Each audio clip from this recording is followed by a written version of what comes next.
네, 두 번째 시간은 연준 얘기를 해야 되는데 사실 연준 때문에 뭐 코로나 핑계로 한 주 더 쉴까 하다가 그냥 이것 때문에 그러니까 앞에 시간보다 사실 메인 주제는 연준입니다. 근데 사진을 제가 왜 그럴까 이게 내러티브 필름처럼 반전돼 있잖아요. 연준이 반전했다라는 건데 제목이 연준의 주적은이라고 했는데 주적이 바뀌었다라는 의미로 반전된 사진을 올린 건데 일단은 이야기를 좀 풀어가면 자 연준이 코로나 때 일단 큰 역할을 한 게 우리나라는 중대본이고 미국은 연준이겠죠. 금융시장에서는 이제 방역을 담당한 게 연준이니까 그래서 최종 수비수 역할로는 굉장히 잘했다는 그래서 잘했다기보다는 뭐라고 해야 되나 빨리 움직였다. 적절하게 했다. 그러니까 하더라도 욕먹고 효과 떨어지고 하는 게 아니라 선제적으로 움직여서 정책 효과를 꽤 많이 봤다라는 거 저는 좀 지금까지는 평가를 하는데 그 결과는 어쨌든 연준이 한 거는 이제 돈을 푼 거죠. 이게 이제 연준 밸런스 시트라고 연준 홈페이지에 나오는 건데 보름에 한번 업데이트 되는데 이건 한 번씩 보셔야 됩니다. 그냥 내가 주식을 할 때 막말로 그런 분들 있잖아요.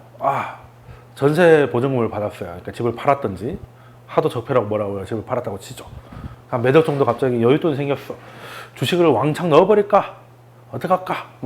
이럴 때 고민되실 때 요거 좀 보시면 됩니다. 이게 내려갈 때는 웬만하면 안 하는 게 좋고요. 이게 올라갈 때는 웬만하면 지르는 게 좋습니다. 아시잖아요. 요때 했으면 이제 대박 나는 거지.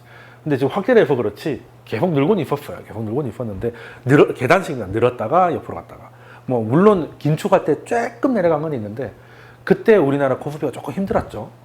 그러니까 연준이 수비를 안 해줄 때 무역 분쟁을 하니까 그냥 속절없이 떨어진 겁니다. 근데 지금 연준이 방어를 해주니까 코로나가 해도 꽤 버티는 거예요.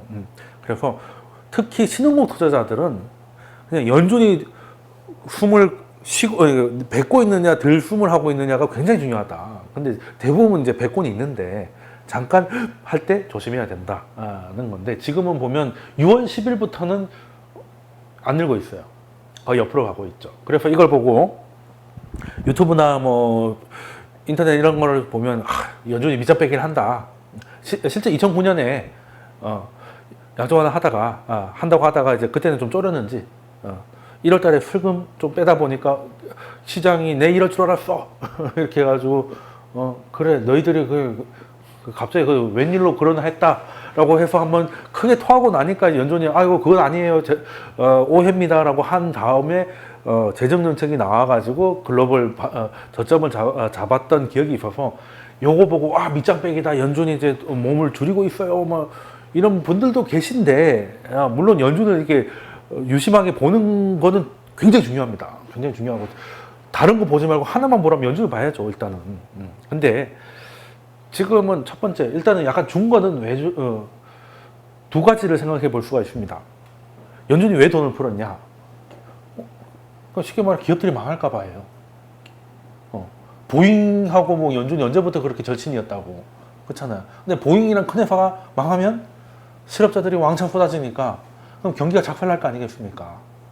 그리고 보잉은 또 다우 30에 들어있는 회사인데 또 미국의 제조업이랄 게 뭐가 있겠어요. 그냥 미국 제조업하면 이제 비행기 정도 이런 건데 다 군사 관련인데 그 회사가 망한다는 거는 이제 우리나라 대우 망하는 그런 느낌 아니겠습니까? 그럼 이제 심리도 작살나고 실제 실업자들 쏟아지고 관련 업체들 비행기 안에 납품이 비행기가 무슨 테슬라처럼 배터리만 넣고 날아가는 게 아니잖아요. 파급 효과도 엄청날 거기 때문에 그냥 그런 회사들 것까지 다 사준다. 그러면 보잉이 위험해지면 보잉 때문에 내려앉으니까 어떻게 다 해서 이제 막은 거잖아요. 막았는데 막고 나니까 보잉 안 망했죠. 그러니까 지금 부도율은 높아지고 있습니다. 당연히 경기가 나쁘니까 부도율은 높아지고 있는데 지금 신흥국 입장에서는 제가 1부 때 설명드렸습니다. 신흥국 입장에서 일단은 위험 사인이 뭐냐면 EMBI 스프레드가 확대되고 있다는 얘기가 나오면 좀 싸한데 라는 생각을 하셔야 돼요. 그때 되면 뭘 해야 되느냐? 기존 종목들은 이탈가를 조금 높이고요. 조금 높이고 그러니까 이탈가를 넓히고 좁히는 게 굉장히 중요한 판단입니다. 왜냐하면 주식이라든 심지어 뭐 나중에는 진짜 뭐 템버거가 되든 어떻게 되든 주도들도 한번 쭉 갔다가 한번 빠졌다가 다시 가거든요. 근데 이탈가를 너무 타이트하게 나는 정말 손해 안 볼 거야. 2%만 빠지면 팔아야지 막 이런 식으로 할 수도 있잖아요. 그러면 그건 장중에도 털려 나갈 수도 있는 거예요. 물론 다시 사면 되지만 그게 말처럼 쉽지가 않습니다. 왜냐하면 다시 갔다는 건 내가 판 가격보다 더 주고 사야 되는데 이 사람이라는 게 웬만한 훈련이 안 돼 있으면 그게 잘 안 되거든요. 예, 그거 안 하다가 한번 C급을 하고 피똥을 쏴봐야 아 이게 내가 보험료구나 하고 해탈이 되는 거지. 해탈하지 못한 중생들은 내가 20만 원에 팔았는데 23만 원에 팔려니 손이 안 나가는 겁니다. 그럼 20만 원 되면 다시 사야지라고 했는데 안 가고 그냥 쭉 가는 거예요. 그게 30 몇만 원 가면 그때부터는 막 미치는 거죠. 그러다가 얘는 영원히 가겠다 35만 원에 들어갔다가 이제 작살 나고 뭐 이렇게 되는 패턴이거든요. 그래서 보통 때는 얘는 투자 아이디어가 훼손되지 않는 이상은 그러니까 좀 이렇게 여유를 좀 주는 거죠. 지금 시장이 약간 고점이잖아요. 그러니까 약간 좀 흔들려도 좀 막말로 좀 빠져도 전혀 이상하지 않단 말이에요. 이탈가를 조금 이렇게 넓게 해서 좀 털리는 일이 없도록 좀 빠지면 그냥 그래 뭐 이 정도는 뭐 이 잔파도 오케이. 근데 이제 시장 때문에 좀 과도하게 빠지면 만약에 이 투자 아이디어가 오히려 더 강화됐고 예를 들어서 언택트 같은 경우는 코로나 때문에 다시 빠지면 투자 아이디어가 더 강화되는 거잖아요. 그리고 연준이 그것 때문에 더 돈을 뿌리겠다? 투자 아이디어가 또 강화된 거잖아요. 그러면 추가 매수로 대응을 하는 거고. 근데 그것까지는 아니고 그냥 시장이 있을 수 있는 적당한 조정이야 라고 하면 그냥 넘어가고 또 너무 남으면 또 이렇게 좀 그러니까 그냥 그렇게 가는 거고. 그래서 이제 이탈가를 이제 넓혔다 좁혔다 하는 게 굉장히 중요해요. 그래서 시장이 좀 싸해졌다. EMBI 스프레드가 확대되고 있고 그리고 그럴 때는 이탈가 좀 땡기는 겁니다. 여차하면 팔겠다는 거죠. 팔고 현금 들고 대기하겠다는 거죠. 그리고 시장 다시 좁혀들기 시작하면 바닥 찍고 올라가는 거잖아요. 그때 시장이 거진 다 밀렸을 테니까 내가 살려고 했는데 너무 많이 가서 못 산 종목들이 분명히 있을 거란 말입니다. 그런 거에 이제 들어가는 거죠. 그런 거에 들어가는 건데. 그런데 이제 선진국은 뭘 봐야 되냐? 선진국도 이제 선진국과 신흥국을 비교를 했잖아요. 신흥국 입장에서는. 근데 선진국은 뭘 비교해야 되냐면 이제 국채는 워낙 그냥 크니까 좀 미세하게 좀 움직이니까 좀 확실하게 좀 신호를 주는 게 뭐냐 하면 이제 회사채가 좀 우량채가 있고 하이힐드 좀 신용채라고 해서 경기가 좋을 때는 뭐 역시 똑같은 논리입니다. 거의 붙어 있다가 좀 불안해지면 이제 얘네들이 쭉쭉쭉 빠지겠죠. 하이힐드 스프레드가 벌어지면 그러니까 신용채라는 건 이제 망할 가능성이 높은 뭐 정크채까지는 아니라 하더라도 하이힐드 하고 이제 높은 이제 하이힐드라는 게 이제 고수익이잖아. 고수익은 이제 즉 높은 거니까 얘가 확대가 되면 지금은 들어갈 때가 아닌가벼. 최소한 신규 진입은 자제해야 된다. 근데 더 확대된다 이러면 이탈가를 땡기고 좀 튕겨 나가는 애들은 팔아서 현금 확보를 늘려야 된다. 그리고 이게 다시 바닥을 찍고 좁혀 들어갈 때 못 샀던 종목을 매수로 대응하는 게 맞거든요. 그 두 개는 사실 그 두 개만 놓고 보면 백데이터 돌려보면 크게 잃을 일은 없습니다. 그 코로나 때도 쭉쭉 빠질 때 적당한 수준에서 적당하다고는 물론 20%라고 해도 10몇 프로에 끊어도 30% 다 맞는 것보다 나으니까. 그죠. 그리고 그때는 하이드 스프레드가 먼저 움직였어요. 그리고 다 보면 요거만한 게 없구나라는 게 판단되기 때문에. 그리고 또 가장 중요한 건 이제 연준이 돈을 풀고 안 풀고의 문제인데 최근에 그래서 이 얘기 또 왜 했냐면 하이드 스프레드가 그냥 안정적이에요. 그러니까 연준이 그렇게 수비수가 나설 필요가 공이 안 오는데 공이 우리 진영으로 미드필더들이 잘하고 있어가지고 공이 나한테 안 오는데 내 골키퍼가 굳이 뛰어나갈 필요는 없다는 겁니다. 그러니까 연준이 마음을 바꾼 게 아니고 연준이 나갈 필요가 없게 된 것도 분명히 있습니다. 그래서 연준이 하는 건 뭡니까? 필요 없으니까 그만할게요 라고 하면 겁을 먹을 거니까 내가 하려고 했던 거는 열심히 하겠다. 연장하겠다. 그러니까 만약에 위기가 또 이렇게 오면 나는 할 만큼 할 건데 지금은 그렇게까지 할 필요가 없네. 안 해도 되네. 그리고 연준이 마음을 바꿨다면 장기금리가 바뀌죠. 근데 장기금리가 물론 좀 올라가긴 했습니다만 연준이 마음을 바꾸면 그거보다 더 올라갈 거니까 뭐 그건 아닌 것 같다. 뭐 밑장 빼기다 뭐 이런 거는 조금 아닌 것 같고, 물론 뭐 단기적으로는 영향을 끼칠 수 있겠지만 연준이 그냥 뒤통수 친다 뭐 이런 걱정 안 해도 되고, 그리고 요때는 이게 요즘에는 이제 그 돈 푸는데 연준만 하는 게 아니고 이제 재무부가 열심히 합니다. 지금 연준이 좀 6월 10일부터는 별로 매입을 안 하니까 도찐 객진이잖아요. 근데 돈이 시장에 안 풀렸냐? 아닙니다. 지금 연준이 열심히 할 때는 한 달에 한 1200억 달러 정도 양적 완화로 풀었거든요. 근데 요즘엔 재무부가, 그러니까 재무부는 돈을 못 찍는데 어떻게 하냐면 그냥 재무부가 돈을 이제 현금을 풀었다가 이걸 계속 하고 있어요. 그래서 최근 2달은 재무부가 뭐 2천 몇백억 달러를 또 풀었습니다. 그러니까 연준이 한 것만큼 했어요. 그래서 이건 연준만 놓고 보면은 그 유동성 공급이 정체됐다고 볼 수 있지만, 재무부가 푼 거를, 물론 재무부가 요때는 또 재무부가 흡수를 했어요. 그러니까 이게 참 재밌는 게 연준이 하는데 연준 입장에서는 되게 기분 나쁜 일일 수도 있어요. 자기의 역할을 정부가 하는 거잖아요.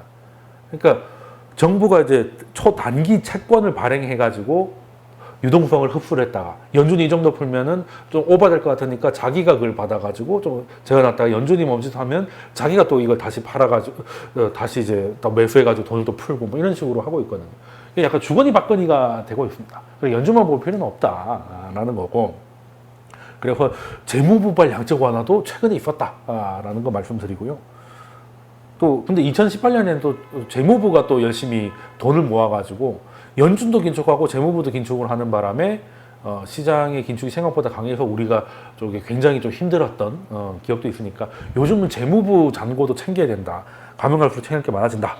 라는 건데, 일단 또 재밌는 거는 연준이 이제 뭐 MBS도 사고 국채도 사고 하는데 그 중에 또 하나 재밌는 게 물가 연동채 팁스를 사고 있습니다. 이게 물가 연동채라는 건 뭐냐면, 쉽게 말씀드리면 물가 올라가면 돈을 버는 채권이에요.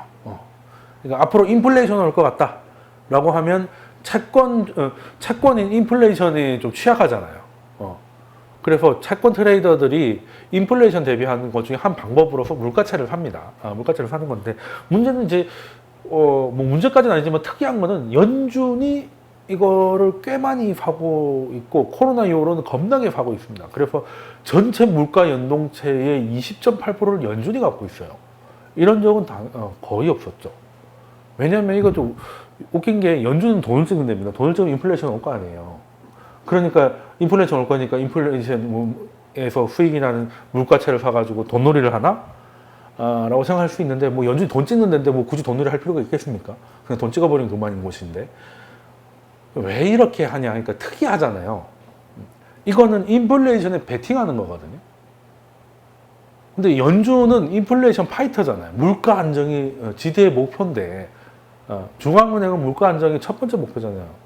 물론 미국 연준 같은 경우 두 번째 목표인 이제 고용 안정이 더 부각되고는 있습니다만, 일단은 왜 중앙은행은 돈을 찍는 거기 때문에 물가 안정이라는 자기의 사명을 잃어버리면 하이퍼 인플레이션이 올 수도 있다. 그냥 당장 돈 찍어가지고 경기 부양하는 게 달콤하니까. 그래서 자기 스스로 자기 검열로서 물가 안정이 최대 목표였는데 왜 연준이 찍은 돈으로 인플레이션에 베팅을 하고 앉아있냐는 거죠. 어떻게 보면 내부 거래인 것 같기도 하고, 근데 굳이 뭐 연준은 그럴 필요가 없으니까. 연준은 거기서 짤짤이 하려고 굳이 뭐 돈 찍고 그러지는 않을 거 아니에요. 그러면 이제 이 차트는 뭐냐면 물가 연동체가 있는데 인터넷으로 무료로 볼 수 있는 데가 없어가지고 제가 이제 물가 연동체 ETF입니다. 뭐 결국에는 이게 올라가는 건 물가 연동체 가격이 올라간다는 뜻이죠. 계속 올라갑니다. 당연하죠. 뭐 돈을 많이 찍으니까 물가가 올라갈 테니까 이것도 올라가고 있어요. 근데 최근에 8월 들어가지고 좀 빠지는 것 같더니 연준이 좀 사서 그런지 다시 좀 올라가고 있습니다. 근데 왜 이렇게 할까? 왜 이렇게 할까? 이걸 좀 고민해 봤는데, 그러니까 연준의 적이 지금까지는 인플레이션이었잖아요. 그랬는데 이제는 이제 인플레보다 디플레가 더 무서우니까 인플레를 유발하는 쪽으로 가는 거죠. 그러니까 왜냐하면 인플레가 어느 정도 오느냐 하면 우리는 그냥 간단하게 이야기해. 돈 많이 찍었으니까 인플레가 올 거예요. 물론 맞는 얘기인데 그건 이제 너무 문과적인 발상이고, 그래서 실질적으로 데이터로 물가가 어느 정도 시장은 물가에 어느 정도 베팅을 하고 있습니까? 라고 할 때 제일 먼저 나오는 게 팁스거든요. 그럼 연준이 팁스를 사가지고 팁스 가격을 올려놓으면 진짜 인플레가 오는군요 가 될 수 있잖아. 그러니까 시장에 사인 보내는 겁니다.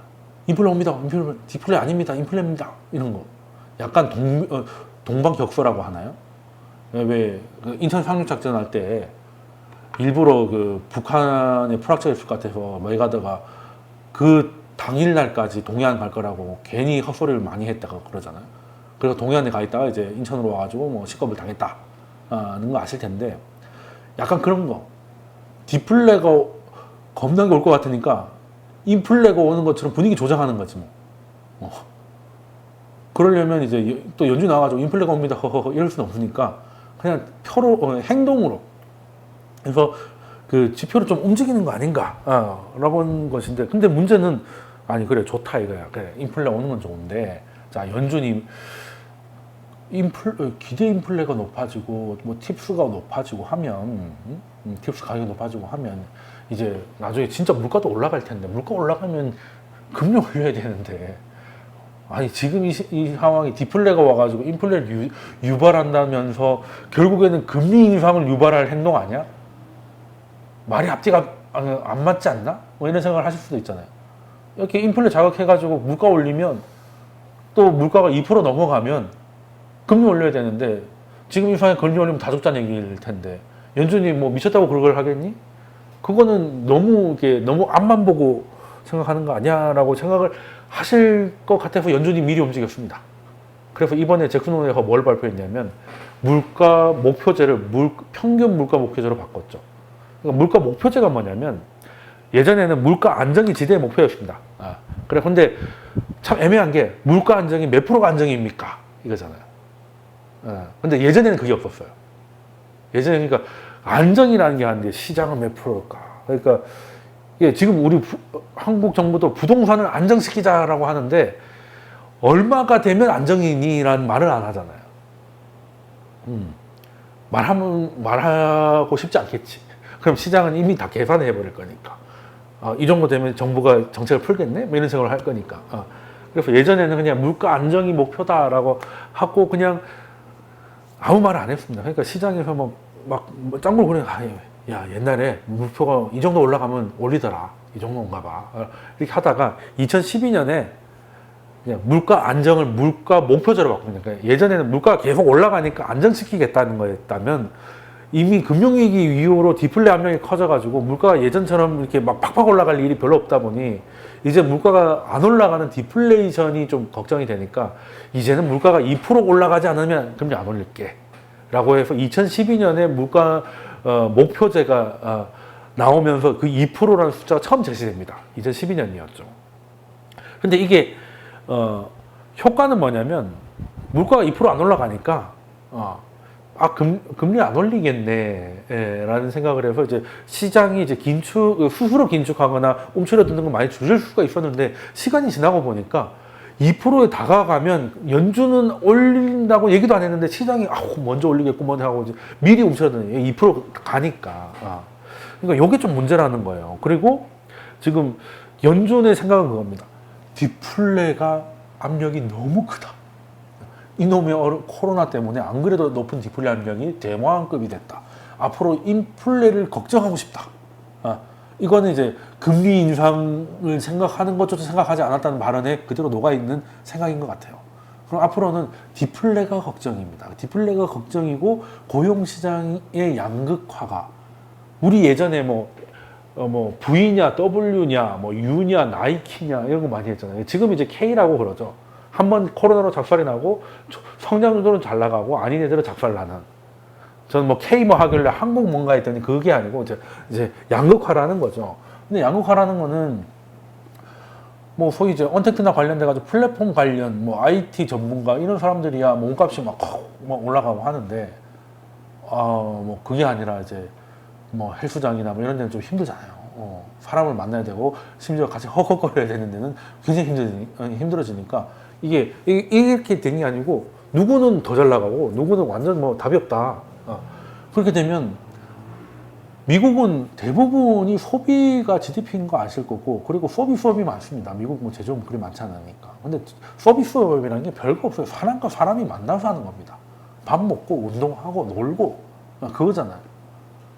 그러면 앞으로 소수한테는 큰 기회가 되겠지만 대부분의 사람들, 그리고 쉽게 잡을 수 있는 일자리들이 위태로워진 거잖아요.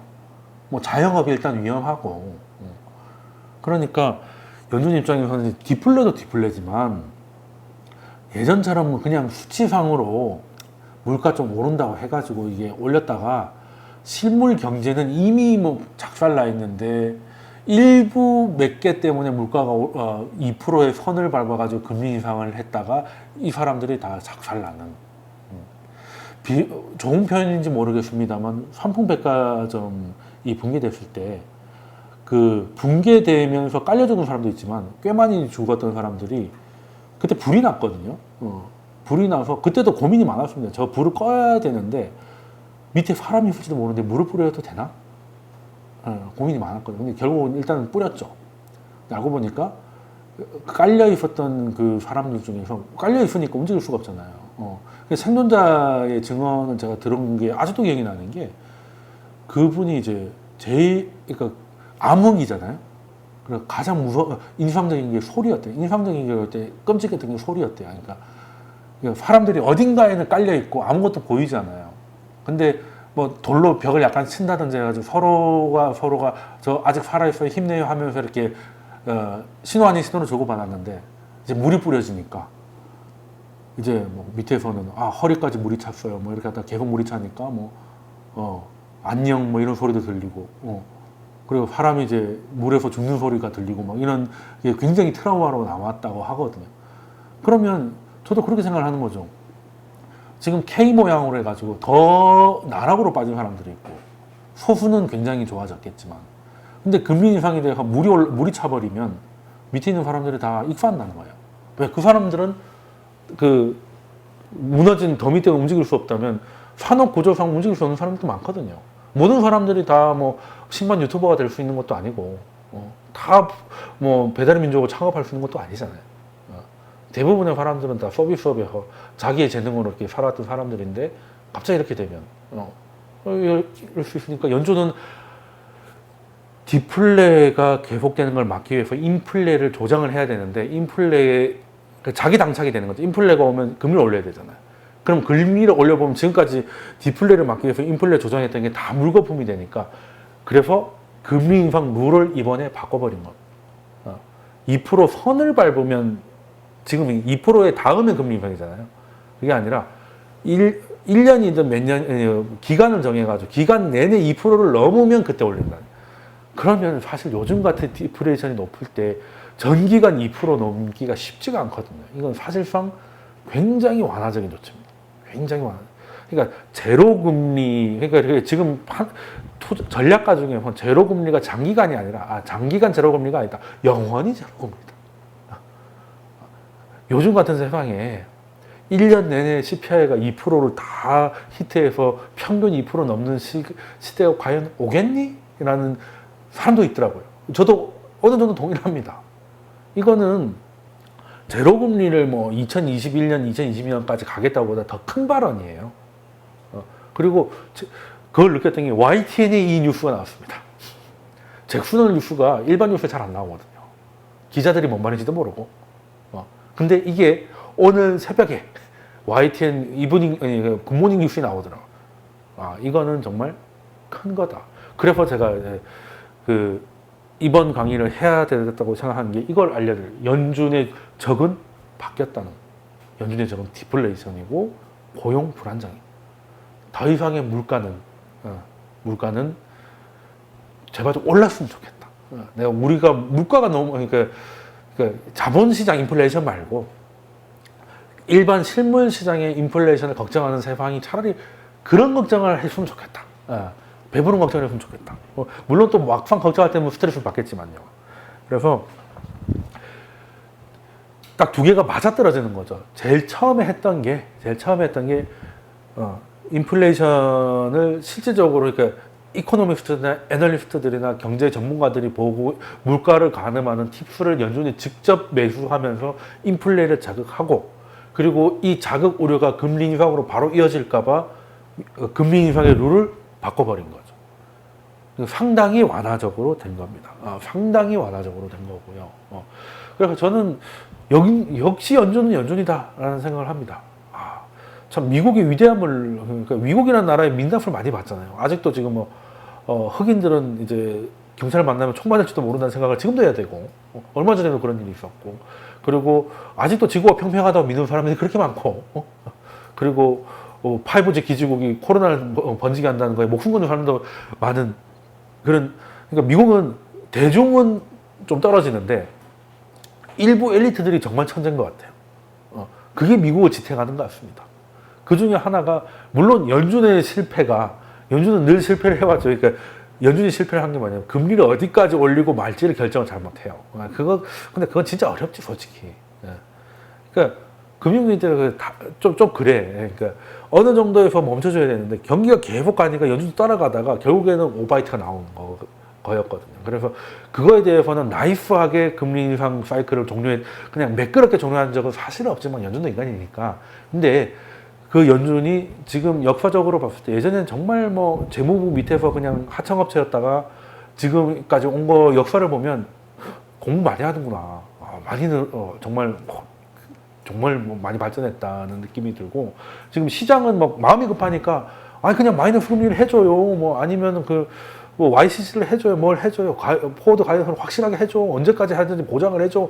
이렇게 하는데 연준은 본질을 고민하고 있다는 거는, 지금 사실 금융시장이 이미 돌아온 걸 넘어서 신고점 찍고 있지 않습니까? 지금 S&P도 신고점, 나스닥은 옛날에 신고점, 다우도 좀 있으면 신고점일 것 같은데, 그러면 연준 입장에서는 시장이 더 달라고, 사탕 더 줘요 한다고 그 사탕을 줄까 말까 고민할 게 아니라, 진짜 고민은 상황이 이렇게 됐으니 지금까지 내가 3월부터 여기까지 한 거는 금융시장의 문제가 실물 경제를 작살내버릴까봐 금융시장을 막아준 최종 수비수 역할을 한 거고, 아직도 그 위험이 있으면 그 역할을 마다하지 않을 것인데, 이제 연준이 고민해야 될 거는 디플레이션 압력이 생각보다 굉장히 크고, 미국의 경제 구조가, 코로나는 정말 중국보다 미국한테 치명적입니다.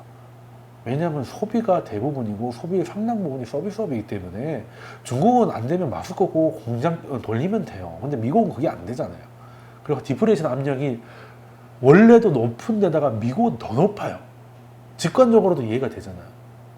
미국 가서 보면 일부 IT나 그런 좀 좋은 잡을 갖고 있는 사람 빼고는 대부분 다 서비스업입니다. 그냥 부동산 중개를 하든지 아니면 스포츠 관련 뭘 하든지 다 그런 거거든요. 근데 그런 것들이 다 코로나에 그냥 이러니까 미국은 특히나 더 고민해야 됩니다. 특히나 더 고민해야 되고, 이게 내가 연준이 잘한다고 해가지고 해결될 문제도 아니고 이건 바이러스 문제이기 때문에, 유동성의 문제면 그냥 결단만 하면 되는 문제인데 유동성으로 여기까지 버티고 있는 거지 해결되는 게 아니잖아요. 유동성은 백신이 아니에요. 주식한테는 백신 역할을 했을지 모르겠습니다만. 그래서 고용시장이 굉장히 장기적으로, 그러니까 크루그만도 그 얘기 하거든요. 자, 시장 좋고 성장도 가는 거, 어썸 에잇이라고 해가지고 요즘 테슬라까지 넣어가지고 예전에 팡이 점점 늘어나고 있잖아요. 다 좋다 이겁니다. 그런데 늘어나고 있는 실업자를 절대 무시하지 말아요. 결국에는 넷플릭스든 애플이든 뭐든 사람들이 돈을 주고 서비스를 사든지 아이폰을 사든지 해야 된다. 그건 맞는 얘기거든요. 이거는 장기적으로 무시할 수 있는 건 아닙니다. 미국의 고용시장이 빨리 돌아오지 않는다는 건 굉장히 위험할 수 있는 일이거든요. 그 연준은 그걸 잘 알고 있기 때문에 이 상황이 생각보다 오래가고 디플레이션 압력이 특히 제조업이 약한 미국한테 굉장히 크게, 그래서 연준이 꼭 인사말로 마지막에는 마치 유튜버들이 마지막에 구독 좋아요 눌러달라는 거 똑같이 마지막 인사말을 꼭 하는 게 뭐냐면 재정정책이 필요하다. 연준이 하는 거는 진통제입니다. 그러니까 수술할 때 마취제 같은 거죠. 아니면 이빨이 너무 아프거나 두통이 왔을 때 타이레놀 같은 거. 당장의 고통을 얻어서 일상생활을 가능하게 할 수 있겠지만 근본 치료는 결국에는 시절이 이제 수술이 들어가야 되거든. 근데 그건 연준이 하는 게 아닙니다. 재정정책 해야 돼요. 정부가 해야 됩니다. 민간은 위축되어 있고 그럼 누가 할까요? 연준은 할 수 있는 영역이 아니고 그러면 의회가 해야 되는데 의회가 승인하고 정부가 주도를 해야죠. 그러니까 말끝마다 재정정책 해라. 말끝마다. 왜? 재정정책이야말로 진짜 이제 어떻게 보면 지금까지는 이제 진통제였다면 이제 치료제 역할을 할 수 있고 뉴딜도 그랬고요. 뉴딜이 왜 뉴딜입니까? 지금까지 돈을 아예 안 풀었다가 돈을 좀 풀어서 바닥은 잡았는데 돌아오질 않으니까 새로운 뭔가를 하자.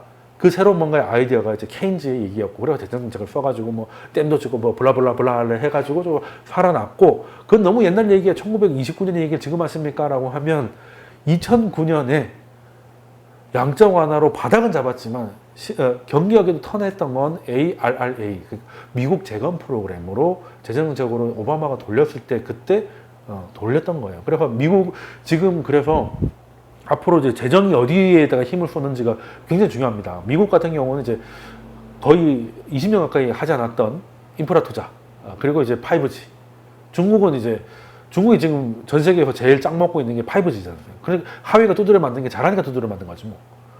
하웨이 거 쓰라고 해도 아무도 안 쓰라고 하면 굳이 제재하겠습니까? 알아서 도태될 텐데.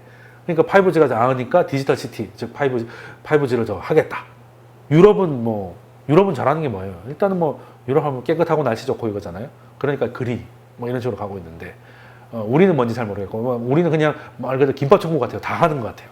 50개 메뉴를 하는데 심지어 스마트하게 고용도 하겠다.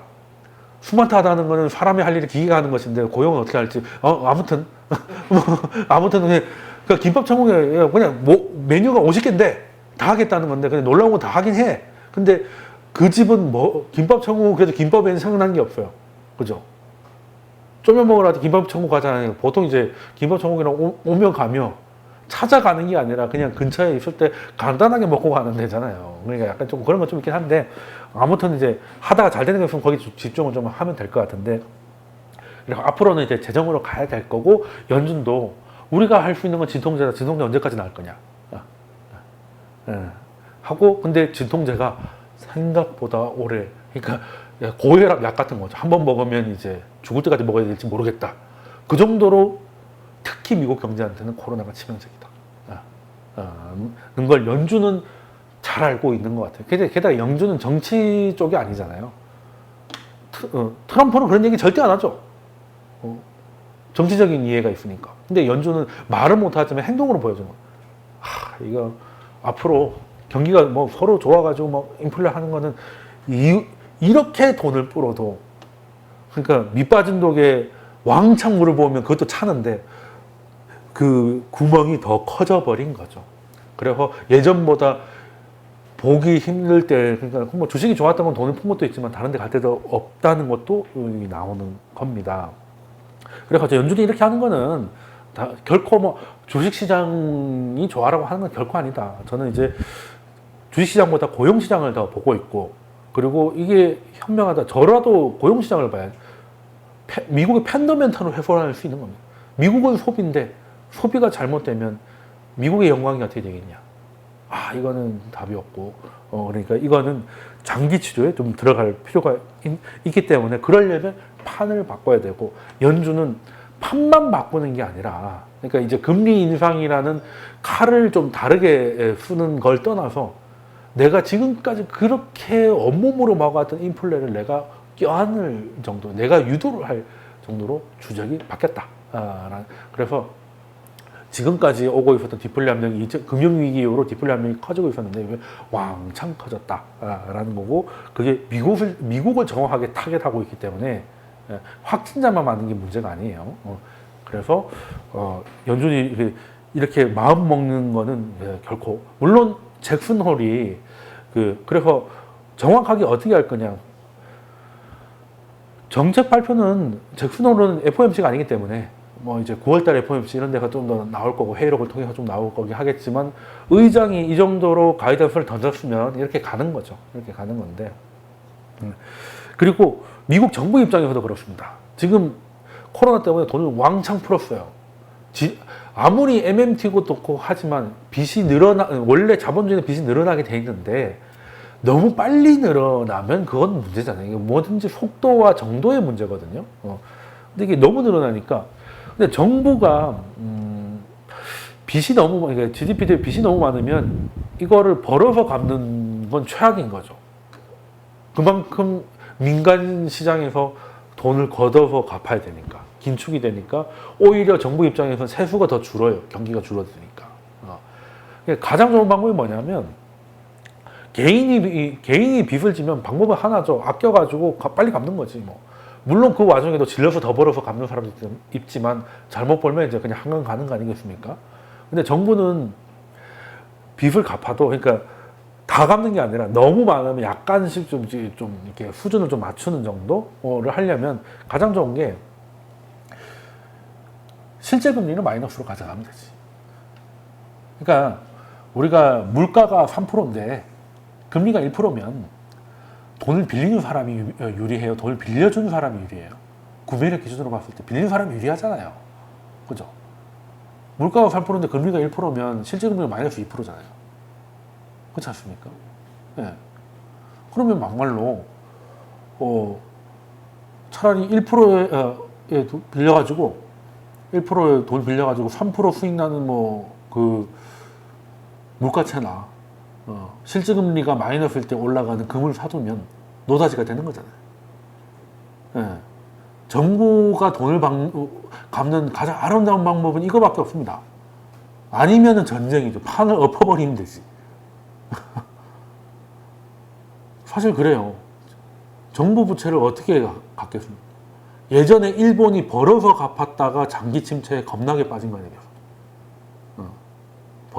벌어서 갚으면 그게 제일 직관적일 것 같으나 정부가 벌어서 갚으면 경기가 말라 죽습니다.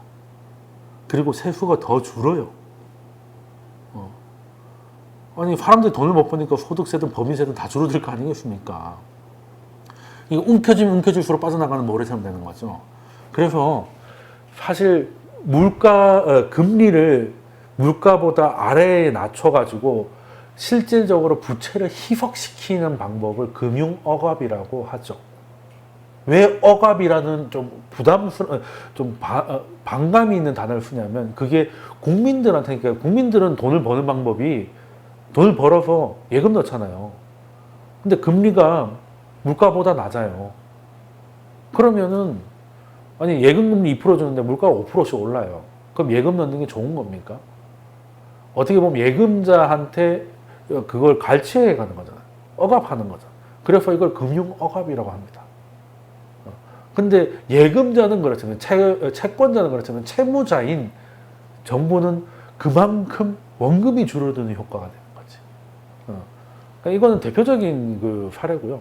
그러니까 이게 이 대종에서 쥐어 짜는 겁니다. 이렇게 돌려가지고 이렇게 짜내가지고 어느 순간 그러니까 실질금리 마이너스가 2%가 1년 진행되면 정부 부채는 원금이 2% 탕감된 거지. 그렇죠. 단순하게 계산하면. 이런 식으로 하는 거예요. 그리고 금융 억압이 되면 또 주식시장 이런 것들이 좀 커지니까 또 세수도 좀 늘 수도 있고 뭐 여러 가지가 좀 있어서 정부의 입장에서도 그렇고 내가 술 마신다고 빚을 졌냐 다 코로나 때문에 그 국민들 살린다고 빚을 냈지. 그러니까 이런 식으로 갚을게 이렇게 되는 거고. 그러니까 미리 주고 뒤에가 보이지 않게 계산서를 들이미는 거죠. 재난지원금 주고 생색내고 뒤에서 이제 보이지 않게 청구서를 들이미는 게 금융억압이고. 그러면 우리도 마찬가지고 미국도 마찬가지입니다. 그리고 연준의 입장에서는 야 지금 인플레 걱정하다가 다 죽게 생겼다. 지금 우리가 고등학생이 아니야. 지금 이제 나이가 한 40, 50이 넘어가지고 이제는 뭐 홍삼이나 이런 걸 드링킹 하자면 움직일 수가 없어. 이게 기본으로 봐야 돼.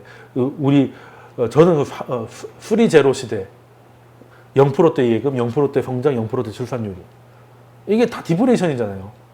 인플레를 유발한 게 아니잖아.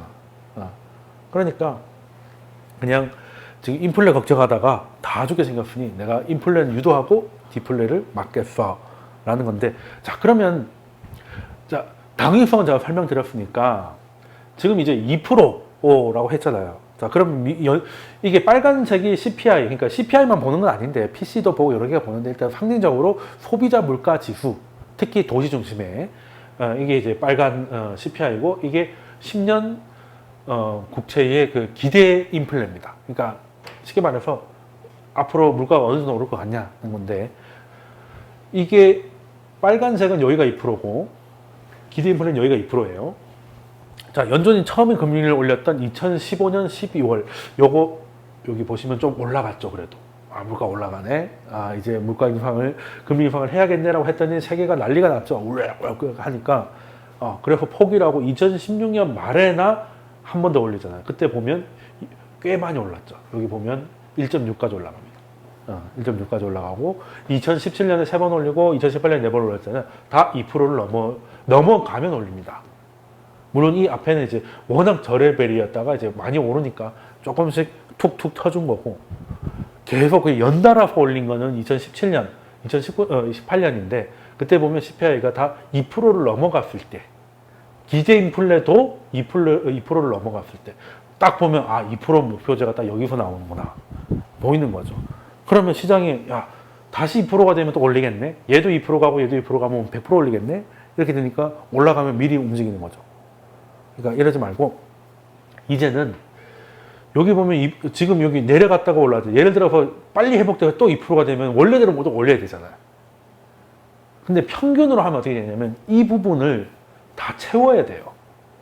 그러니까 요렇게 돼야 여기랑 여기 이제 지금까지는 선의 개념이었죠. 이거 밟으면 인상이잖아요. 근데 이제는 밟고 나서 요만큼 올라가는 이 선을 넘어가는 면적이 점점 채우다가 딱 2%에 돼야 되니까 이거는 사실 요원하죠. 아니 이만큼 됐다가 요만큼 바로 돌아와도 그럼 이렇게 돼야 되는데 3.6%씩 가든지 해야 되는데 그럼 이렇게 돼서 요렇게 되면 꽤 오랫동안 가겠구나. 그럼 그 사이에 제로 금리 보장돼 있고 이게 뭐 포워드 가이던스죠. 계산해봐 그 색칠놀이에요. 이만큼 올라가는 걸 색칠해보고 이제 하얀 면이 얼마나 남았는지 보는 거죠. 그래서 다시 내려가잖아요. 그럼 또 면적이 또 넓어지는 거예요. 그럼 평균이 점점 내려가면 금리 인상은 도대체 살아있는 동안에 볼 수는 있을까? 물론 지금 올린다 하더라도 1% 중반이면 거기가 저는 한계라고 봅니다. 한계라고 보는데 그러니까 지금 인플레는 뭐 자산시장이나 특정 뭐 원자재나 뭐 이런 데 있을 수 있겠죠. 근데 연준이 말하는 물가는 굉장히 좀 힘들 수 있겠다라는 거고 실제로 시장에서 유로수학 금리로 보면 3, 4년 동안 제로 금리는 거의 기정사실로 놓고 실제 거래를 하고 있고요. 뭐 금리 연방금리 선물 같은 경우는 마이너스 금리까지 베팅이 좀 나오고 있으니까 저금리는 영원하지 못하더라도 사실상 굉장히 장기화될 가능성은 점점 높아지고 있다. 금리 인상을 하더라도 강도는 예전보다 훨씬 작을 것이다. 왜냐하면 보통 경기가 침체되면 이제 금리를 낮춰가지고 장단기 금리 스프레드를 확대시키는데 이 확대되는 정도가 높아야 나중에 올릴 수 있는 룸도 생기는데 지금은 별로 안 올라가요. 그러니까 예전의 기준으로 보면 보통 금리를 올리면 한 3% 올렸고 금리를 낮춰 한 4%씩 낮췄는데 그래서 절대 레벨이 조금씩 내려왔는데 지금은 모든 게 다 해결돼 가지고 돌아와도 이대로라면 1.5에서 1.5 후반이 다음 금리 인상 사이클의 한계가 아니겠느냐. 제가 예전에 그 금리 인상을 뭐 3% 정도 3에서 2.75가 한계라고 했는데 실제로 그렇게 됐지 않습니까? 2.75에서 이제 낮추다가 이제 코로나로 작살이 나버렸는데 이제 그게 절대를 낮춰서 그래서 지금은 금리가 이제 고금리가 1.5%다라고 보면 될 것 같습니다. 지금은 현재는 그렇게 됐다는 거고 근데 사실 그렇게 되면 근데 연준이 인플레는 계속 자극을 해서 이걸 끌어올리고 있잖아요. 그러면 금리는 계속 낮은 상태에서 기대 인플레가 높아지면 그만큼 실질 금리가 마이너스에 진입을 해 있고 실질 금리가 마이너스로 진입하거나 확대될 때 금값이 올라갑니다. 왜? 금은 배당이 없는 거지만 해지로서는 의미가 있는 거잖아요. 근데 실질 금리가 마이너스라는 건 현금 들고 있으면 이제 손해라는 거거든요. 그러면 현금 들고 있으면 2% 마이너스가 2%인데 금을 들고 있으면 2%만큼 배당받는 거나 똑같은 거잖아. 그러니까 프리미엄 그러니까 금값 자체가 올라가는 거죠. 근데 금만 그렇겠느냐? 뭐 주식도 마찬가지입니다. 주식은 심지어 성장도 안 해. 금보다 더 매력적이죠. 그러니까 이제 근데 성장하는 산업이 많지 않네. 경기가 나쁘니까.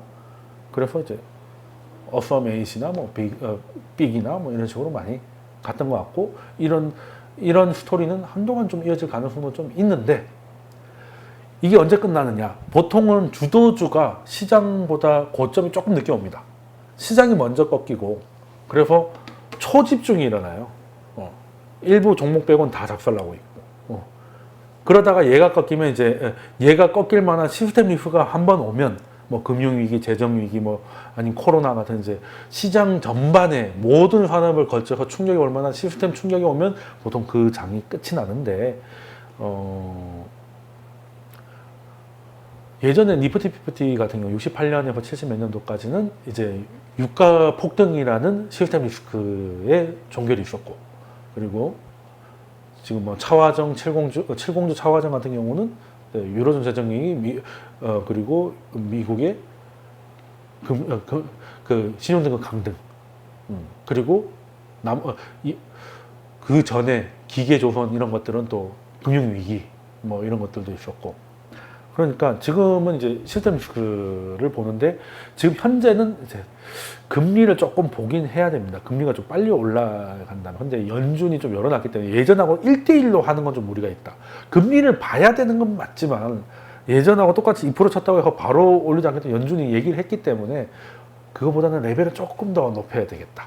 금리를 무시하자는 게 말이 아니라 레벨을 좀 달리 봐야 되고 근데 사실 투자를 하는 사람들은 뭐 차라리 저처럼 뭐 이렇게 고객들이 막 물어보고 하면 뭐 오늘 거의 매일같이 시장에 대해서 얘기를 해야 되는 그런 직업을 가지고 있는 분들이 아니라면 시장이 오를까 내릴까는 뭐 중요하지 않아요.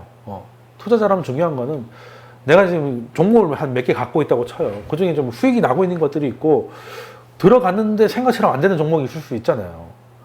결론은 두 개입니다.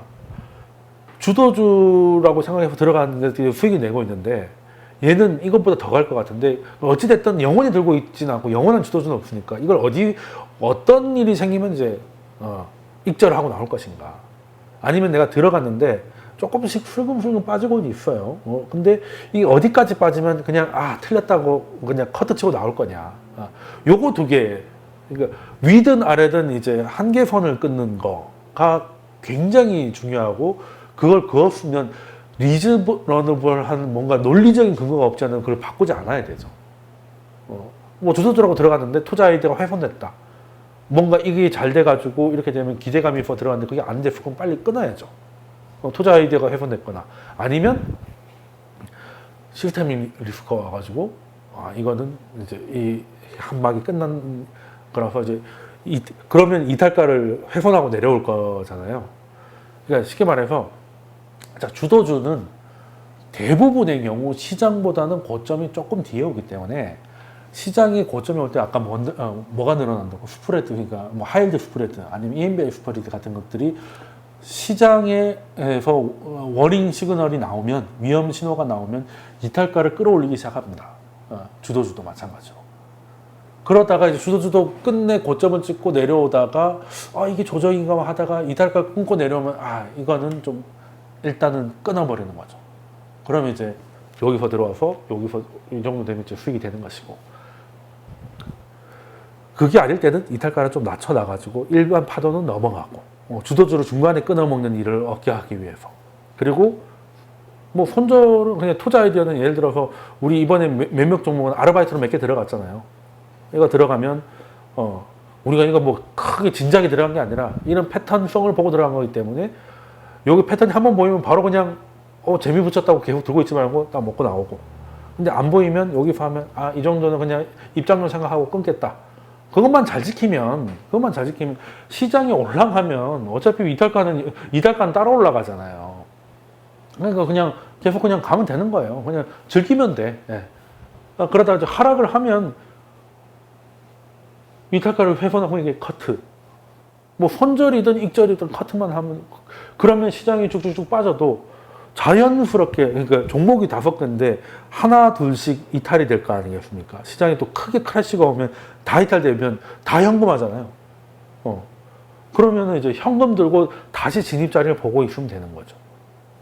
그리고 이 정도 크래시면 주도주가 바뀔 수도 있고 라고 하면 이제 포트폴리오를 조정을 해야죠. 야, 그러면 이제는 성장주가 끝났나 보다. 가치주로 가볼까? 라고 생각할 수도 있고, 아니면 오히려 더 갈 거야. 그때 살려고 했던, 못 샀던 것들, 부담 때문에 못 샀던 것들 지금 사면 되겠네? 라고 대응한 건 그때 판단, 그 현금을 들고 고민을 계속 해보면 된다는 거예요. 사실, 그래서 일단은 시장을 맞추려고 하면 주식하기 좋을 때 나쁠 때가 어디 있겠습니까? 그런 건 없어. 그냥 좋을 때라고 하면 이탈가 조금 이게 널널하게 두고 그냥 했으면 손절 확률이 낮아지는 게 뭐 좋은 시장이지 뭐. 그죠. 나쁠 때는 나쁜 대로 그냥 나쁘면 좀 손절 좀 하다가 계속 나쁘겠어요. 하락장은 짧고 깊기 때문에 좀 보다가 이제 어느 정도 바닥 잡으면 그러니까 이 시장이 왜 크래시가 됐냐? 코로나 때 그랬죠. 코로나 종식이 문제예요. 코로나 종식이 돼 돌아온 게 아니라 코로나 때문에 현금 유동성이 말라버린 기업들이 유동성 위기에 빠진 거잖아요. 그러면 유동성 위기가 벗어나면 바닥 잡는 거네. 그럼 연준이 무제한 양적완화 회사채 매입 나오면 바닥은 잡겠네. 그러면 뭐 언택트나 이런 것들로 들어가면 그때가 저점이 되는 거지. 뭐 그런 식으로 해가면 돼서 너무 그렇게 진지할 필요는 없겠다. 그래서 이제는 뭐 산업이나 사실 뭐 요즘은 저는 이제 주로 시황 얘기를 많이 하니까 이제 강의에서는 이제 카페에서는 종목 얘기를 하지만 강의에서는 대부분 시황 얘기를 하잖아요. 근데 최근에는 한 2달 정도는 시황 얘기가 별로 할 게 또 없고 그냥 시장은 계속 좋고 뭐 그냥 어느 종목이 얼마 올랐는데 그걸 어떻게 지금이라도 살까 말까 그게 핵심이었잖아요. 전형적인 종목 전세로 머니 게임으로 와버렸는데 이럴 때도 오히려 역설적으로 시장이 안 보는 데서 위험이 나올 수 있는데 저는 이제 그래서 이제 금리를 얘기한 것인데 금리도 예전하고 똑같이 볼 필요는 없겠다. 연준이 마음을 고쳐먹었고 지금 룰도 많이 바꿨다. 라는 얘기를 말씀드리고 그럼 한동안 시장 뭐 어떻게 될지 모르겠습니다만 그냥 이렇게 가면 주식 그렇게 어렵지는 뭐 그렇다고 누구처럼 조금만 공부한다고 뭐 연 25%씩 매번 벌 수 있다 이런 그런 약파는 얘기는 할 수 없겠지만 다 볼 수가 없잖아요. 핵심만 보면 되고 잠깐 얘기가 나와서 마지막으로 한 말씀만 드리면 뭐 또 얼마 전에 저도 뭐 그냥 어떻게 인연이 돼서 갔다 왔습니다만 유튜브 어느 채널에 FDIC가 나와가지고 주식에 대한 확고한 확신이 생겼다 뭐 이렇게 한 이후로 조정을 받아가지고 역시 인간지표 어쩌고 뭐 조롱 아닌 조롱을 많이 인터넷에서 많이 했는데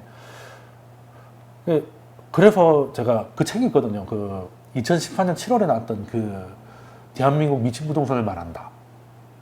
그때 이제 지금으로 치면 저점이었는데 그때 저점에서 30% 더 빠질 거라고 해서 베스트셀러를 기록을 하고 그걸로 영원히 욕을 먹고 있는 책이지 않습니까? 근데 궁금한 거예요. 그러니까 물론 뭐 인간 지표야 뭐 저 사람이 사라면 팔고 팔라면 사면 되는 거야라고 할 수 있는데 근데 저 사람 왜 매번 저렇게 틀릴까는 그것도 용한 거잖아요. 그러니까 왜 무슨 근거로 그런 얘기를 했는가 해서 다시 한번 책을 읽어봤더니 일단은 그 주요 근거는 뭐 일본의 뭐 인구 절벽론 이런 겁니다. 이제 우리나라도 인구가 줄어드니까 부동산 뭐 그건데 그거가 그 논리에다 갖다 붙인 것들을 좀 읽어보니까 이제 와서 보이는 게 뭐냐면 소위 말하는 이제 운동권들이잖아요. 이제 투쟁을 해왔던 학생 운동을 해왔고 이런 사람들이 지금 현재 한국 정치에 이제 주류를 하고 있고 지금 이제 문재인 정부의 참모들 대부분이 사실 뭐 학생운동 안 했던 사람이 거의 찾아보기 힘들 정도인데 그 사람들이 왜 그렇게 젊을 때 그렇게 헌신을 하고 했던 사람들이 나이가 들어서 그런지 바뀌어서 그런지 지금 와서는 뭐 이렇다 실력을 보여주지 못한다는 느낌을 많이 받는데 왜 그런가를 이번에 책을 다시 읽으면서 좀 느꼈던 게 뭐냐면 이분들은 이제 타고난 토쟁가들이라서 뭐 어떤 사회적 문제나 모든 것들을 이제 접근을 할 때 피하 식별부터 합니다. 그러니까 지금 부동산 정책도 보면 다주택자라는 투기자라는 적이 있고 우리라는 이제 그 일반 실수요자라는 서민이라는 아군이 있다. 그러니까 선과 악의 구도로 나눠요. 그래서 악을 척결하면 아름다운 세상이 열린다는 굉장히 이분법적 사고로 접근합니다. 그 책에도 보면 건설업자, 건설 기업들 그리고 뭐 언론사들이 건설 카르텔을 형성해가지고 집값을 실제 가치보다 부풀려서 떠넘기고 있기 때문에 곧 이 부동산은 무너지게 돼 있다라는 게 결론이거든요. 그 트리거 중에 하나는 실제적으로는 인구 절벽이 가고 있는데 언론에서 띄우고 뭐 건설사들이 이제 뭐 돈을 먹이고 뭐 카르텔을 해가지고 이런 분위기를 형성했기 때문에 이 분위기는 곧 꺼진다는 게 주요 논리거든요. 물론 그런 것도 있을 수 있겠죠. 뭐 신문사들한테 건설사들이 꽤 큰 광고 주기도 하고 그런 게 없다는 게 아닙니다. 그런데 문제는 이게 차라리 독재랑 싸울 때는 전두환 찢어 죽이자 뭐 아니면은 뭐 박정희 끌어내리자 이럴 때는 적이 뚜렷하잖아요. 차라리 독립운동할 때도 일본이라는 적이 뚜렷하니까 다소 심지어 사회주의하고 자유진영하고 갈라져서 싸울 때도 일본 앞에서는 같이 이제 싸우고 했잖아요. 그게 그럴 때는 피아가 식별이 실제 전쟁처럼 피아가 확실할 때는 굉장히 전투력을 발휘하고 심지어 희생도 많이 한단 말입니다. 근데 경제는 이게 뭐 다주택자는 악이고 서민들은 선이고 이런 그런 게 안 되잖아요. 이게 머릿속에만 가능하지 실제적으로 들여다보면 경제는 너무 많은 사람들이 이렇게 참여하고 있는 뭐 복합체잖아요. 한 명 한 명이 변수기 때문에 이렇게 이분법적으로 이렇게 해서 저 카르텔을 부수면 돼 라고. 근데 카르텔을 부순다 한들 그게 전부는 아닙니다. 그러니까 경제적 현상에서 카르텔 형성에서 추가적인 혜택을 받고 있는 카르텔은 분명히 있습니다만 그건 꼴이지 몸통은 아니라는 거예요. 지금 서울 부동산 상승이 카르텔 때문이냐 언론의 광고 때문이 아니거든요. 그리고 없던 다주택자 아니면 투기꾼들이 이번 정부에 갑자기 생성돼가지고 너도 나도 갭 투자를 하고 그게 아니었단 말입니다. 근데 너무 선악구도 그 소주성도 그랬잖아요. 대기업이 있고 중소기업, 대기업은 착취하는 악, 중소기업은 선. 그래서 대기업을 해서 강제적으로 최저임금을 끌어올려서 대기업의 돈을 중소기업으로 끌어올리게 하면 경제가 좋아진. 너무 단순한 생각인 거죠. 그 취지는 뭐 모르겠습니다만, 취지는 어느 정도, 그래, 그 마음은 알겠습니다만, 이제 그 사람들이 개개인이 반응을 어찌할지에 대해서 이해 부족해서 너무 선악구도로 갑니다. 그래서 응징해야 된다. 그래서 이번에 홍남기 부총리도 부동산 불패라는 걸 이번에야말로 꼭 깨부시겠다. 그게 마치 어떻게 되면 독립군이 이번에야말로 일본 제국주의를 깨부시겠다 이런 말하고 그게 아니지 않습니까? 막말로 부동산이 불패를 깨서 필패로 바뀌면 우리한테 좋은 일입니까? 우리 대부분의 자산이 부동산인데 그게 박살이 나는 게 과연 좋은 일이에요? 기분이야 좋겠죠. 시원한 사람도 있겠지. 근데 과연 그게 우리한테 좋은 일일까? 이런 거 보면 경제를 너무 선악구도로 보고 있어서 그래서 지금은 이제 너무 투쟁하는 사람들을 보니까 너무 투쟁을 많이 해요.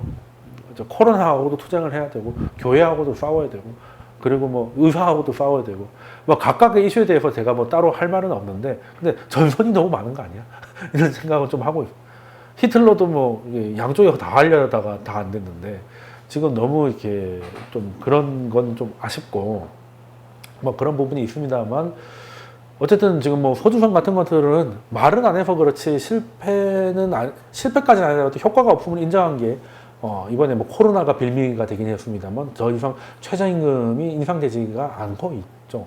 만약에 그게 효과가 있었으면 코로나로 위기니까 더 올려줘야 된다 뭐 이런 얘기가 됐을 텐데 지금은 이제 거의 이제 참 재밌습니다.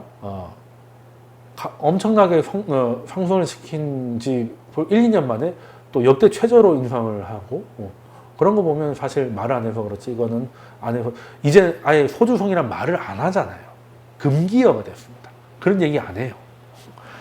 그게 인정을 못할 뿐이지 스스로는 이제 인정하고 있는 게 아닌가 하는 생각이 좀 들고 부동산도 투쟁으로 볼 필요는 없다 라고 생각하고 좀 재밌는 게 부동산은 공급은 충분하고 뭐 그 일부 다주택자들이 문제라고 하더니 의사한테는 또 의사를 공급을 늘리겠다고 하는 걸 보면 또 일관성은 없지 않나? 뭐 이런 생각도 가끔 들고요.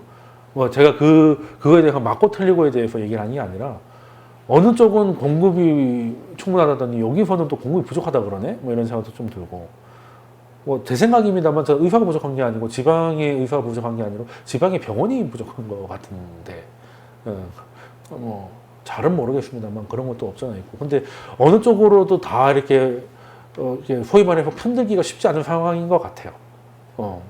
여기도 여기 나름대로의 논리가 있고 저기도 저기 나름대로 논리가 있는데 근데 제가 아쉬워하는 건 타이밍입니다. 꼭 이 시기에 저랬어야 되나? 뭐 물론 뭐 사랑제일교회발 재확산이 안 될 거라고 보고 사실상 끝났다고 보고 이제 한 거겠지만 결과적으로 타이밍은 참 안 좋은 것 같다. 좀 그렇기는 하죠. 언제는 덕분에라고 하더니 갑자기 또 늘린다고 하니 조금 심정적으로도 좀 열받는 것도 이해는 좀 할 수도 있을 것 같기도 하고 그렇지만 또 너무 또 자기 밖으로 차리는 것 같기도 하고 좀 애매하긴 한데 아무튼 뭐 저는 뭐 어쨌든 시장주의자니까 뭐 그런 거에 대해서는 따로 얘기는 하지 않고 중요한 거는 자, 우리의 포트에서 그냥 이런저런 얘기에 끌려다니지 말고 중요한 건 그래서 언제 상승 종목 실현하고 떨어지는 것들은 어디까지 떨어지면 손절했지만 잘 판단하고 그거를 그냥 잘 실행하시면 되고 실행이 잘 안 되시면 이제 도움을 좀 많이 받으셔라 라는 말씀 드리고 이번 주 강의 여기까지 하고요. 앞으로 뭐 코로나가 안 잡히면 뭐 온라인으로 이제 원맨쇼를 많이 해야 될 것 같은데 많이 해보죠 뭐 해가지고 좀 자주 올려서 좀 짧게라도 이제 앞으로 유튜브에 좀 많이 공개를 할 좀 생각이 좀 있기도 해서 좀 이게 컨텐츠 좀 많이 늘리겠습니다. 제가 준비한 것들은 많은데 강의에서 다 이제 기승전결에 맞춰서 하다 보니까 좀 누락되는 게 많아서 그런 것들은 제가 카페에 다 따로 이제 좀 준비해놓고 아까운 것들은 다 올려드리고 할 테니까 앞으로 뭐 온라인으로 자주 뵙죠 뭐. 네, 그럼 다음 주에도 뵙겠습니다. 감사합니다.